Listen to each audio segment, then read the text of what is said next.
Oh, hello there.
I heard you took down some bandits. Wish I could have sunk my axe into one of them. Well, it's a sad one. But I don't mind telling it. Name's Golvar. I'm a farmer. Always was. Grew up on a farm near Whiterun. It was a good life. Fresh milk and eggs every day. Running around the farm barefoot with my brother and sisters. Never even had to lock our doors. One day, when I was about 18, my father and I were carting some produce into the market when we saw a group of strangers in a top field. My father told me to run back to the house and get his axe. So I did. I ran so fast I almost threw up. But by the time I got back, it was too late. I found him dead by the side of the road. The cart and all the produce was gone. That was the first time I learned about bandits.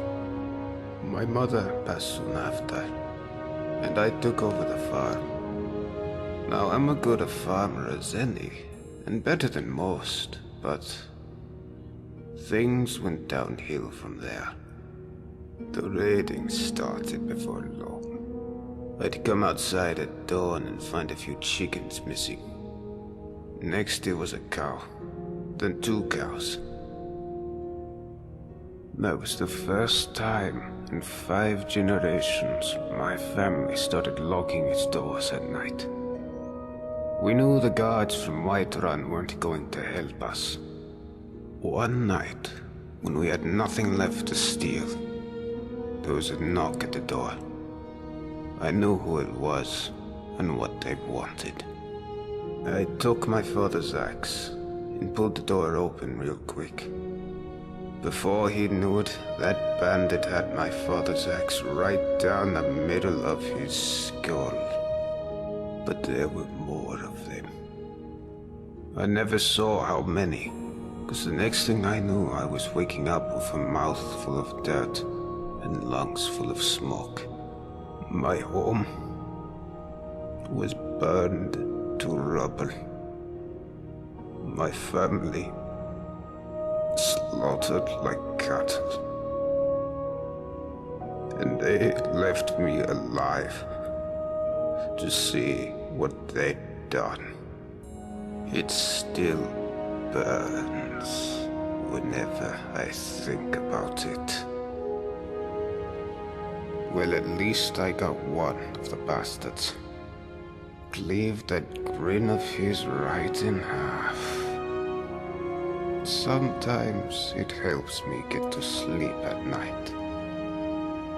Sometimes. Anyhow, after that I drifted some. looked at good jobs around Falkreath, but nothing seemed to work out. And then I guess I got desperate. I started taking things. Just small things. Carrots and cabbages. Just enough to survive. I wasn't proud of it. And then one day, I watched myself break into some guy's farmhouse and help myself to his things. And I guess I realized what I'd become. Next thing I knew, I was looking for a place to die. And I found the entrance to this place. And that shaft. And I started my life over again. Well, I'm a farmer, but the land I work isn't mine. Metellus had declared himself Jarl and claimed all the farmland before I got here. I'm not. All I've ever wanted is to make a living by working the land. But it seems someone always has to go and steal the fruits of my labor. That bloody Jarl. He's no better than the bandits who destroyed my life. Only difference is he uses words instead of weapons. But he'll get his. One day. Just do me a favor and keep that last part to yourself, would you?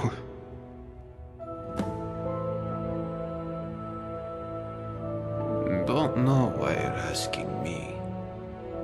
Don't know if there's a way out, and don't care.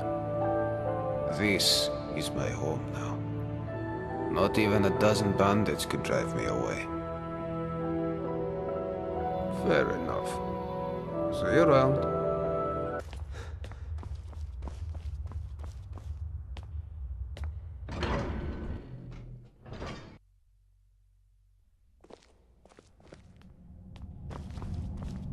Oh, I'm so glad you decided to come see me. What can I do for you, sweet thing? You want to hear about little old me? Aren't you adorable? But wouldn't you rather hear what I know about everyone else around here? Go on. Ask me. Only one way out of this city, and that's through the bottom of a mug of moonshine, if you get me. Solve all your problems. At least for a while. But then again, some folks will overdo it. Ulrin, the Dunmer fellow, can't miss him, hit the drinks pretty hard after his wife, Maisie, disappeared. Just sits there, night after night. Poor guy. Wish I knew what happened to her. Caught lots of people talking, but nobody seems to know anything. Odd. There's something creepy about Marius up in the Citadel. Plus, he never comes down to the tavern. And you just can't trust a man who doesn't drink. Did you know there are tunnels running all the way under the city? Last one to go down there was Brandis, and it sent him to his deathbed. Did you notice the big crack in the floor near the city gate? They say some poor fool fell to his death trying to scale the front of the Citadel. Have you seen Ragus walking around in that shiny armor of his all paranoid, like those dwarven statues are going to spring to life any minute?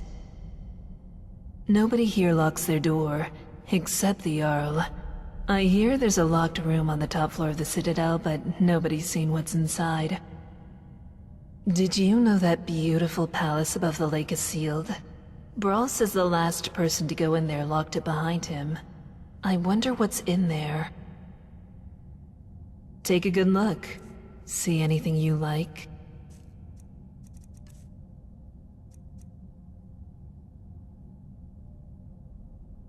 Oh, so soon?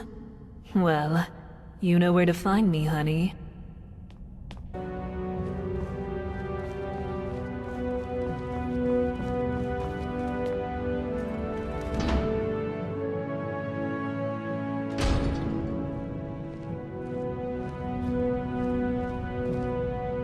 Hello, neighbor. I understand we have you to thank for dispensing with some would-be looters. So, thank you. My story? What a strange question. You presuppose that my life is a simple linear sequence of events which can be summed up in a verbal narrative? Well, that's nonsense, of course. First, most of it was so long ago I barely remember. Second, you would have to assume that the account I give you is biased heavily in my favor, and is therefore quite unreliable. And finally, my story is really much less interesting than this mysterious place. Now, do you have any sensible questions, or can I get back to work? Well, why didn't you say so? I researched Dwarven history and technology, and I'm originally from Kraganmore in Morrowind. Any other questions? Now that's an interesting question. I personally don't know any way out, no. However, I have a theory. It's more of a hypothesis, really. My thinking is that if there was a way out of here, the dwarves who built this place must have known about it. True. But we can learn all sorts of things about them from what they left behind. Inscriptions, architecture, relics, statues. And while I've discovered many things here, there are some parts of the city I haven't been able to get to. I'm most interested in the palace, above the lake. Unfortunately, it's sealed up tight. Only one man ever managed to enter, and he never came out. That was Narnabas, and we haven't heard from him in years. Strange fellow. I believe he was looking for the secrets of the dwarves too. If you could find a way in there, I'm sure it would tell us a great deal about this place. Who knows what secrets we could uncover? Well, the dwarves who built this city left inscriptions in the citadel, which translate to, "The many shall suffer for the sins of the one." My research leads me to believe that if a single member of our community sins, it'll trigger an event, killing us all. I believe such an event occurred some years ago, which is why Metellus found the city littered with burnt corpses. But to this day, there are many questions we simply don't have answers for. How is the dwarves' law still being enforced? How does it work? And we may never know, as long as nobody attacks or steals from anybody else. Until we know more, we all need to be on our best behavior. That is the sun under the ground. Or at least that's how it's referred to in the Dwarven text we've managed to translate. I must confess, I haven't the faintest idea of how it works. But it seems to be giving us light and allowing us to grow crops, even under the ground. Of course, if it ever stops glowing, for whatever reason, we'll all be in quite a lot of trouble. But don't concern yourself with such dark thoughts. I'm sure we have nothing to worry about.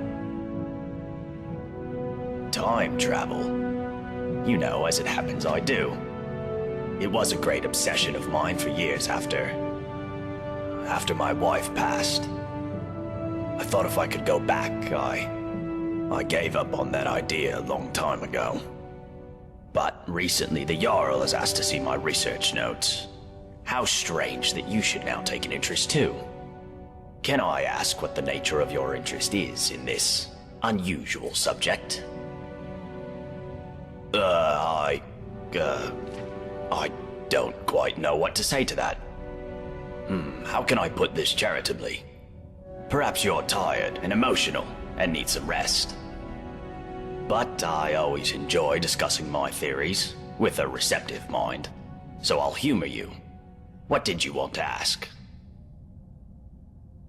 For argument's sake, if you found yourself in that position, you'd have only two options. to live out your days in the past, or force a paradox. A paradox, you see, would involve changing the past so as to prevent the events which caused you to travel back in time in the first place. But you'd be taking a big risk by doing that. Who knows what the consequences would be? Some say that whatever you do, it will lead you right back to the future that took you back in time in the first place. An eternal loop, if you will. But me, I believe that creating a paradox should fling you back to your original time, having changed the past for you and everyone else. Well, let's say for argument's sake that you really have traveled here from the future. You could create a paradox in a few different ways. Essentially, you could do anything that would remove your means or motivation to return to the past. For example, you came here to achieve some goal. Achieving that goal would mean you will never have been motivated to come here. A paradox. Or, if the thing that allowed you to travel back in time is still here, as a past version of itself, you could simply destroy it, I suppose. That would mean, of course, that you will never have been able to travel back in time. Another paradox. But doing so could have terrible consequences.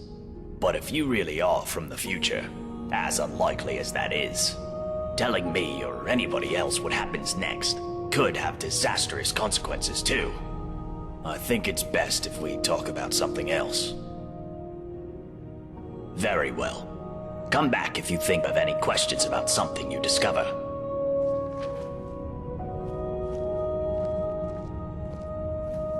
Hello, neighbor. Would you like to hear about my research? Oh, hello there.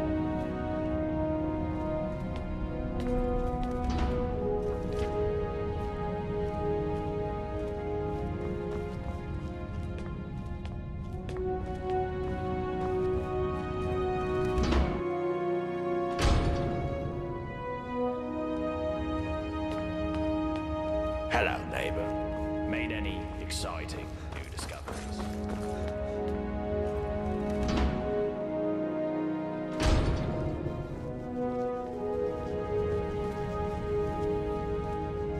Oh, a new person.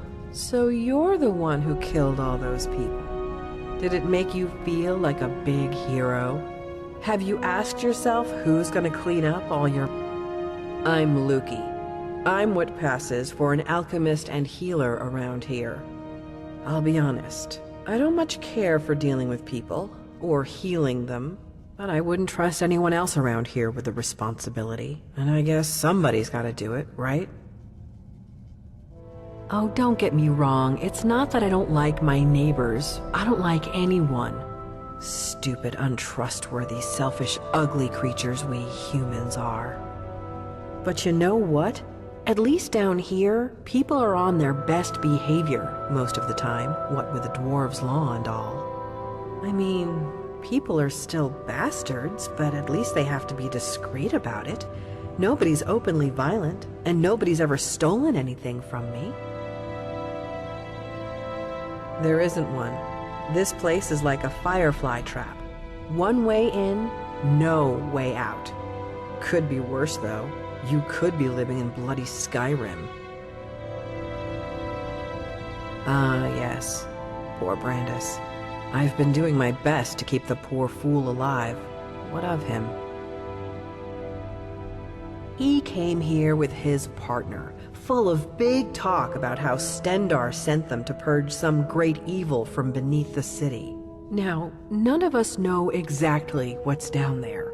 But if there is a great evil, then it made the mighty Stendar look like a milk drinker. All I know is nobody with half a brain should go down there, not without a way to protect themselves from the energy that killed poor Brandis. Yes, what about him? Yes, I suppose. Just go down and check up on him for me, would you? His house is not far from here, down in the inner ring of the city. All right, see you soon, neighbor. Hi there. Just a small selection of potions. Ingredients are in short supply here. Happy to buy yours if you have any.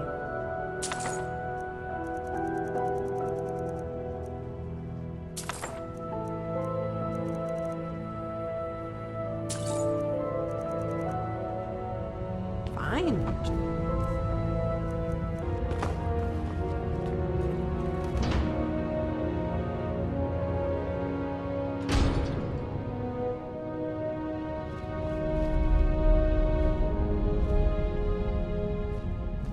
You there. The only way out is through... What? No. Stendar. Something terrible. But the energy...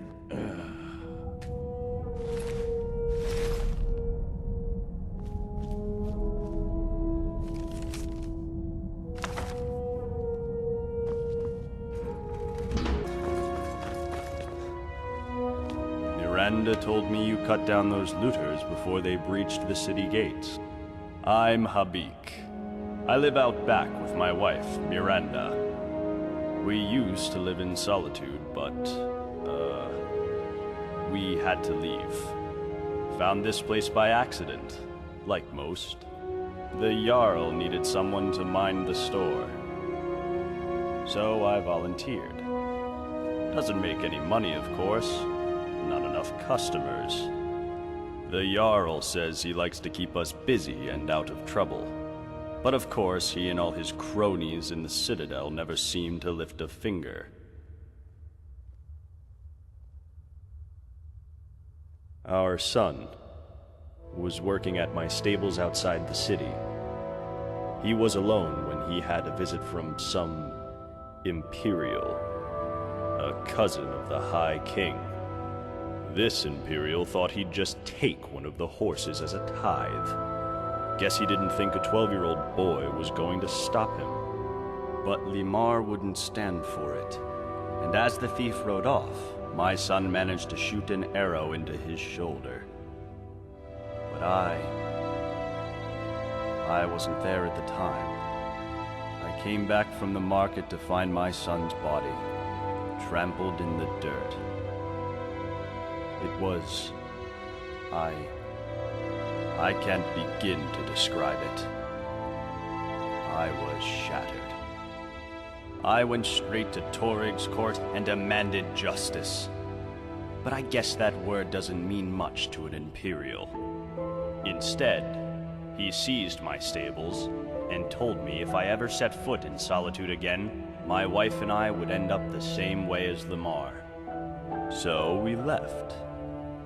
Wandered Skyrim for a while, and eventually wound up here. I was hoping this place would be better. I was wrong. I wish it was that simple. But with the Dwarves' Law, everybody here is terrified of doing anything wrong, in case it gets us all killed. The Dwarves wrote, "The many shall suffer for the sins of the one."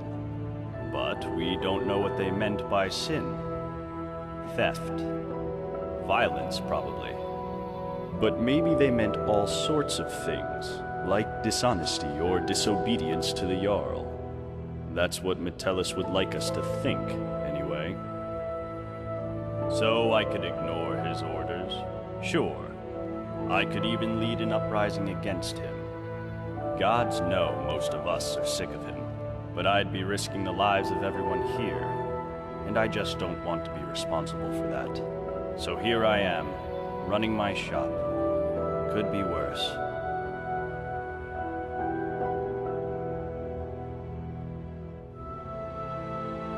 Don't be a fool.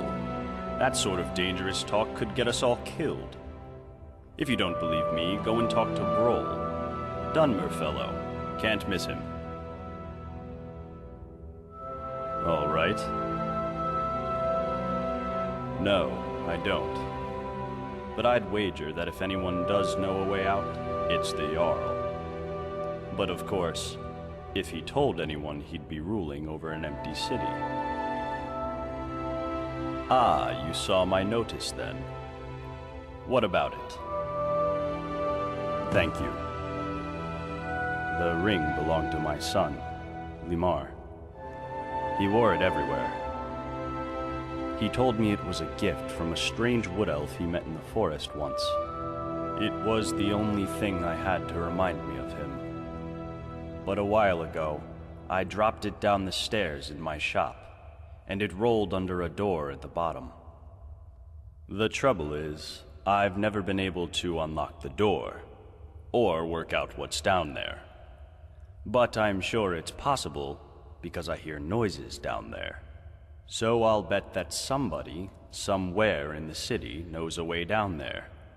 And who knows what else you'll find once you get in.